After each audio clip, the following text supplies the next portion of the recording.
സർക്കാർ ഏറ്റെടുത്ത Puliyannur Saint Thomas U P സ്കൂളിന്റെ പേര് പുനഃസ്ഥാപിക്കണമെന്നാവശ്യപ്പെട്ട് സമരസമിതിയുടെ നേതൃത്വത്തിൽ ഉപവാസ സമരം ആരംഭിച്ചു.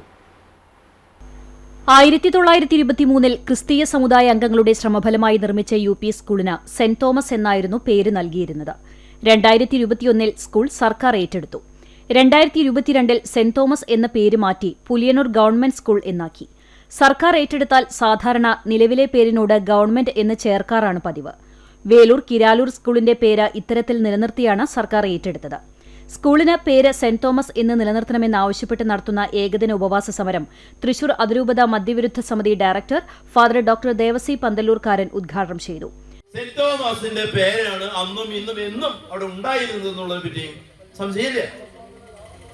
എങ്കിൽ നിങ്ങളോട് കാണിച്ച ഈ കൊടുംചതി അതാരായിരുന്നാലും അത് വെളിപ്പെടണം. അതിന് മര്യാദ ഉണ്ടാവണം. നീതി നിഷേധിക്കപ്പെടരുത്. സർക്കാർ സത്വരമായി നടപടികൾ എടുക്കണം. നിങ്ങളുടെ നിവേദനം ബന്ധപ്പെട്ട ആളുകളുടെ കണ്ണു തുറപ്പിക്കണം. അവർ കാത് പൊട്ടി അടച്ചു കഴിഞ്ഞുകൂടാൻ കണ്ണടച്ച് ഇരുട്ടാക്കാൻ സമ്മതിക്കരുത്. എത്രയും വേഗം ഈ നാടിന് അവകാശപ്പെട്ട ഈ സമുദായത്തിന്റെ അവകാശമായ അവിടെ പഠിച്ചിറങ്ങിപ്പോയിട്ടുള്ള ഒരു ആയിരങ്ങളുടെ പൂർവികരുടെ പൂർവ്വ വിദ്യാർത്ഥികളുടെ ഒക്കെ അവർക്ക് സമൂഹത്തിലെ എത്രയോ പ്രമുഖ സ്ഥാനങ്ങളൊക്കെ അലങ്കരിച്ച വ്യക്തികളാകും.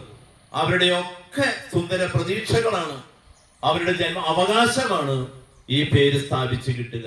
തണ്ടിലം പള്ളി വികാരി ഫാദർ ജോൺസൺ അന്തിക്കാടൻ അധ്യക്ഷനായി. ജോൺ കള്ളിയത്ത് മാസ്റ്റർ മുഖ്യപ്രഭാഷണം നടത്തി. സമരസമിതി general convener CI Paulose, Velur forane വികാരി ജെയ്സൺ തെക്കുംപുറം, സഹവികാരി John Peramangalam, doctor PV Ouseph master, Jose Chempakassery, CP Babu, Sunny Chirayath, PF Lijo, KA Francis, KL Antony master തുടങ്ങിയവർ സംസാരിച്ചു.